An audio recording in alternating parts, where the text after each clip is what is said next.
Hello everyone, I hope that you are doing fine. Today I'm here to talk a bit about our comforting strategies, our choices and comforting approaches when meeting hurting people. How do you approach a friend to help and comfort him when he's in pain or having a tough time? Do you usually give him advice? Are you a person who tries first to find a solution for this problem? Have you ever noticed how you usually feel inside yourself when giving advice to people in emotional or physical pain? I think this is a topic that we don't talk much about, which is a pity because it can happen on a daily basis that people around you, most importantly your family and friends who you care about, might need your attention and comfort. But to my opinion, many of us are not good at listening compassionately without forcing them to listen to us, to our words and advices, which for us sounds to be correct and helpful. But this is actually not a useful approach according to psychology, because receiving advice in a moment of experiencing emotional pain and discomfort is not something that a specific person needs. By jumping into a cognitively driven advice mode, you say indirectly to that person that his emotions are not that important or that they are too much. And this is absolutely harmful, not only for children, but also for adult people. It doesn't necessarily mean that it is not good to give advice and help people with practical things, practical solutions. But the point here is that the first prominent phase of approaching people in difficult situations does not go through giving advice and helping them to fix their problems or encouraging them to think positively. The first phase of helping people who suffer emotionally should always include acknowledging and supporting their emotional experiences.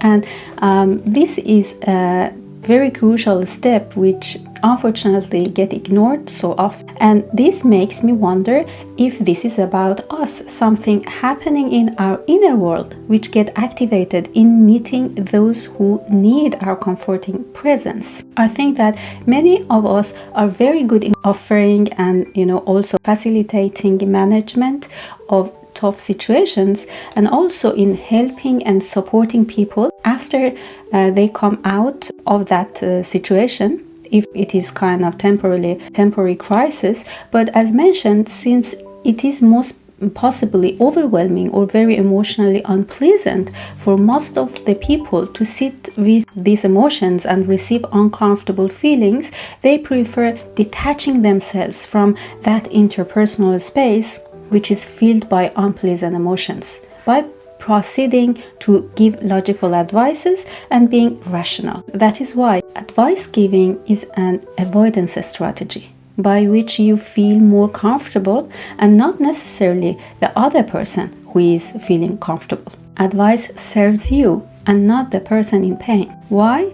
Because pain and emotional distress, for example, seeing your friend or your brother, your sister or your kid crying or struggling with their painful emotions, may trigger some unpleasant feelings like fear or even unprocessed trauma-related emotions from your past. So your immediate focus turns to be avoiding that encounter by, for example, intellectualization, and even clearly encourage that person to not to concentrate himself on the pain, but rather to forget and go on, because that's not a big deal, or that he should man up and deal with toughness in that situation with more courage. This gives you comfort, not that person, because his nervous system is still struggling in pain state and needs to co-regulate with you. I think that I have already mentioned in my previous videos that children are especially dependent on receiving unconditional love and emotional support from their most important caregivers or their parents. The mechanism of receiving an embodiment of emotional states of children and then reflecting that experience back to them affectionately in order to recognize their feelings is the most important step to teach them emotion regulation skill.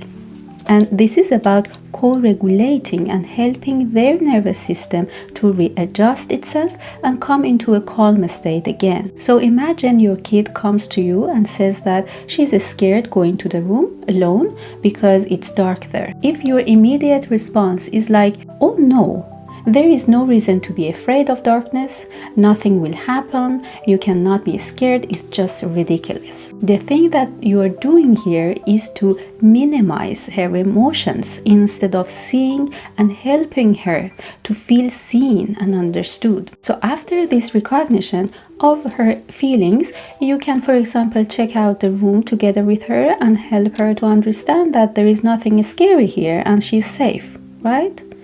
But without taking the first step of acknowledging her emotions, she may start doubting her feelings and accuracy of her authentic emotional reactions. The same principle holds true for comforting adult people who are hurting emotionally. The real thing that they are unconsciously craving is attunement with you, a human being who can lift and receive their emotional burden and at that difficult moment and tell them some warm, comforting words. I would say that you actually need nothing to do at this stage except being present. Being present means to see that person's emotional experiences and validating them. To borrow your shoulder, to grieve, to sit down with them and hear what they have to share with you.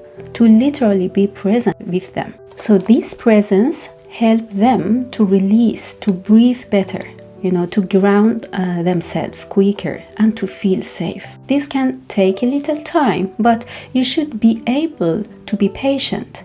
If you cannot be patient and feel an urge inside you, pushing you to say something about how he would come out from this situation practically and giving him, general advices, it is a sign that you are not emotionally available person, neither for him nor for yourself. Instead, take a deep breath and try instead to be attendant and observant to your own inner experiences, because this can actually be a very good opportunity to growth for you, as it is telling you something important about your emotional capacity. You might feel that it is so correct and acceptable, and you have to shift to a cognitive rational mode by giving advice to that people. But this usually happens because you have got limited capacity to accommodate your own unpleasant emotions.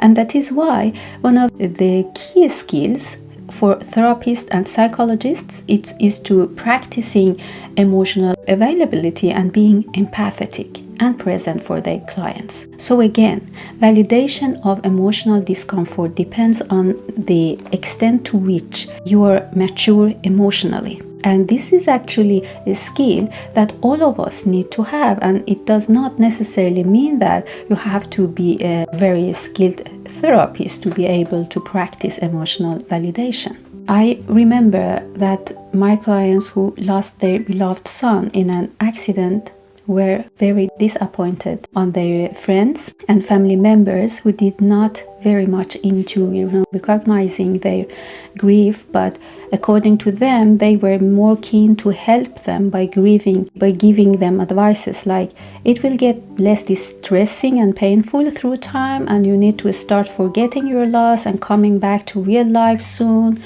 Grieving for so long time does not help. Your son will not be glad either, so just go ahead with your life, and so on. Somebody even suggested them to start a hobby or entertainment program to soothe their pain by distracting themselves from it. I'm not saying that all of these tips were off topic and cruel, but my client experiences were that it was invalidating, and that the people had a presumption that is what they actually needed, that people, but because they were helpless themselves and they got overwhelmed themselves and tried to soothe their own discomfort by giving them loads of advices.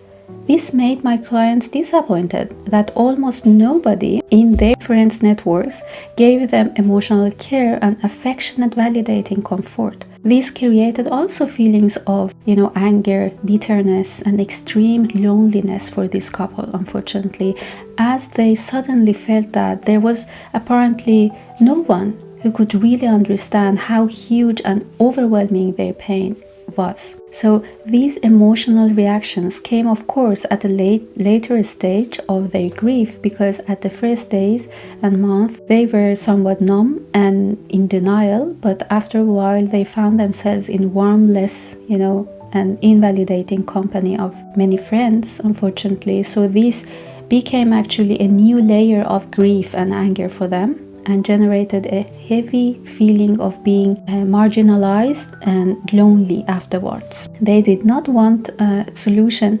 they just wanted presence. The solutions and prescriptions are not comfort for people who are caged and stuck in the emotional pain and are suffering. The presence is comfort. So your inability to not offering immediate advices and tolerating your own discomfort is a sign of lack of emotional maturity. So if this holds true for you, it may motivate you to start developing skills of listening compassionately and being present and validating. Because then you have not only done your people, your friends, your family a great favor, but also you have helped yourself to step into the path of growth and development tremendously. I hope that you have found these thoughts interesting. Please share this message with your friend. Thank you.